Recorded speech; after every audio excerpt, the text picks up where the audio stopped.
Perumbavoor urban സഹകരണ സംഘത്തിൽ നിന്ന് നിക്ഷേപ തുക തിരികെ ലഭിക്കുന്നില്ലെന്ന പരാതിയുമായി അതിഥി തൊഴിലാളികൾ നിരന്തരം ആവശ്യപ്പെട്ടിട്ടും ബാങ്ക് അധികൃതർ നടപടി സ്വീകരിക്കുന്നില്ലെന്നാണ് പരാതി.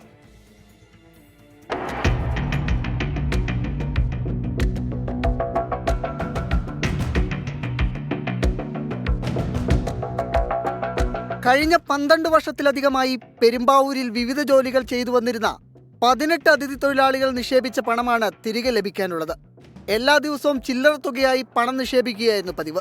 കഴിഞ്ഞ 9 മാസത്തോളമായി തുക ആവശ്യപ്പെട്ട് പെരുമ്പാവൂർ നഗരസഭയ്ക്ക് സമീപം പ്രവർത്തിക്കുന്ന അർബൻ സഹകരണ സംഘത്തിന്റെ ഓഫീസിലെത്തിയെങ്കിലും ഇവർക്ക് പണം ഇതുവരെയും ലഭിച്ചിട്ടില്ല. പണം ആവശ്യപ്പെട്ട് ചെല്ലുമ്പോൾ ബാങ്കിലുള്ള ഉദ്യോഗസ്ഥർ ചെക്ക് എഴുതി നൽകുകയാണ് പതിവ്. ഇത്തരത്തിൽ 25,000 രൂപ മുതൽ 2.25 ലക്ഷം രൂപ വരെയുള്ള ചെക്കുകൾ ഇവരുടെ കൈവശമുണ്ട്. ബാങ്കിൽ നിന്ന് പറയുന്ന തീയതി അനുസരിച്ച് പിന്നീട് ചെന്നാലും പണം ലഭിക്കാറില്ലെന്നും തൊഴിലാളികൾ ആരോപിച്ചു. അപ്പോൾ പൈസ ചോദിക്കാൻ പോയില്ലെങ്കിൽ ബാങ്കിലെ മാനേജറാന്ന് പറയും, പോയിട്ട് അങ്ങനെ പോലെ ചെക്ക് തരും, ചെക്ക് തന്നുമ്പോൾ പിന്നെ ഒരു ഡേറ്റ് തരും. പിന്നെ ആ ഡേറ്റിൽ പോയില്ലെങ്കിൽ പൈസ കിട്ടാനുള്ള, പിന്നെ അടുത്ത നെക്സ്റ്റ് ഡേറ്റ് ഒരു മാസം 1.5 മാസം കഴിഞ്ഞിട്ട് ബാക്ക് ഡേറ്റിൽ ഒരു ഡേറ്റ് പറയും.